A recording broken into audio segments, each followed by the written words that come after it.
নতুন নতুন বিয়ে হয়েছে, কর্মসূত্রে তার স্বামী বাইরে থাকে। শ্বশুর শাশুড়ি তাকে চোখে হারায়।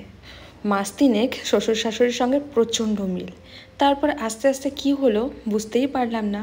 শ্বশুর শাশুড়ির চোখে যেন বৌমা বিষ হয়ে দাঁড়িয়েছে এবং বৌমার চোখে শ্বশুর শাশুড়ি যেন বিষ হয়ে দাঁড়িয়েছে।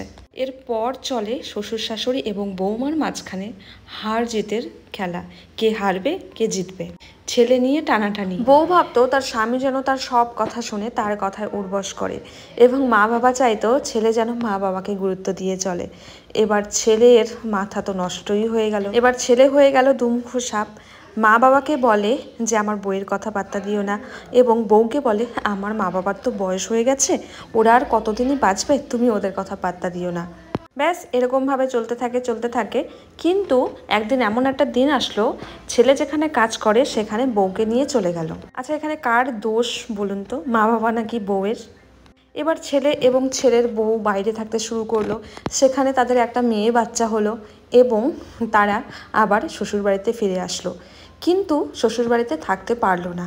তার নাকি শ্বশুরবাড়িতে মন বসে না। সে নাকি স্বামী যেখানে যেখানে যাবে সেখানে সেখানে সেও যাবে। হয়ে গেল আরেকটা মেয়ে বাচ্চা, দুজন মেয়ে। এবার চলল স্কুল চেঞ্জের পালা। কিছু বছর থাকছে একখানে, কিছু বছর থাকছে আরেকখানে, এরকম করে বাচ্চাদের স্কুল চেঞ্জ হতে থাকলো। এবং মা বাবা বলতে থাকলো, তুই আর কতদিন তোর বাচ্চাদের নিয়ে এদিক ওদিক করবি, আমাদের তো এত সুন্দর বাড়ি আছে, তোরা এখানে থাক। গল্পের বাকি অংশটি অন্য কোনো ভিডিওতে তোমাদের শোনাবো। ইনি হলেন আমার মাসি শাশুড়ি। দেখুন, বেড়াতে এসে দেখছে বারান্দাটা নোংরা হয়ে আছে, পরিষ্কার করতে লেগে গেছে। সব শাশুড়ি কিন্তু সমান না, সব মাও যেমন সমান না। কেন বললাম এই কথাটা? সব মাই যদি সমান থাকতো তাহলে কিন্তু 3 দিনের শিশু ড্রেনে পড়ে থাকতো না। আর কিছু বললাম না, তোমরা বুঝে নাও। এখানে আমি রান্না করছিলাম, আজ রান্না করলাম দেশি চিকেন। দেখো, এখানে আমি একদম ফুটন্ত গরম জল দিয়ে দিয়েছি ঝোলের জন্য, তাতে করে মাংসটা খুব ভালো সেদ্ধ হবে এবং টেস্ট কিন্তু বজায় থাকবে। আমি দেশি মুরগিটা রান্না করি একদম আলাদাভাবে। একদিন তোমাদের সাথে রেসিপিটা আমি অবশ্যই শেয়ার করব। এটা ছিল আমার নতুন কড়াইটা, কিন্তু মনটা ভীষণ খারাপ যেহেতু রান্না হয়ে গেছে। তারপরে আমি তোমাদের সাথে ভিডিওটা শেয়ার করছি। তো এই যে খুন্তিটা দিয়ে যে আমি নাড়া দিয়েছি, এতে করে না কড়াইয়ের উপর অনেকগুলো স্ক্র্যাচেস হয়ে গেছে। এর জন্য মনটা ভীষণ খারাপ। তোমাদের সাথে আমি কড়াইটাও অবশ্যই শেয়ার করব।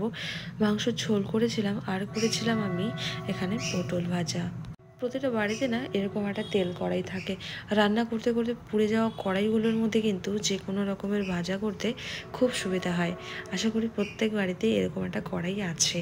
আর এই যে ঘুঘু পাখির আপডেট তো তোমাদের দিয়েই চলছি আমি। আজকের আপডেট তো তোমরা শর্টসে দেখেছো, আর যারা যারা দেখোনি তাদের জন্য দেখো, ডিম পেড়ে তার উপর বসে আছে। কাজ থেকে যখন বাড়ি ফিরি প্রথমে এসে কিন্তু বাথরুমে চলে যাই, না এই পাখিটাকে দেখার জন্যই। এর প্রতি একটা আলাদা রকম টান অনুভব হয়।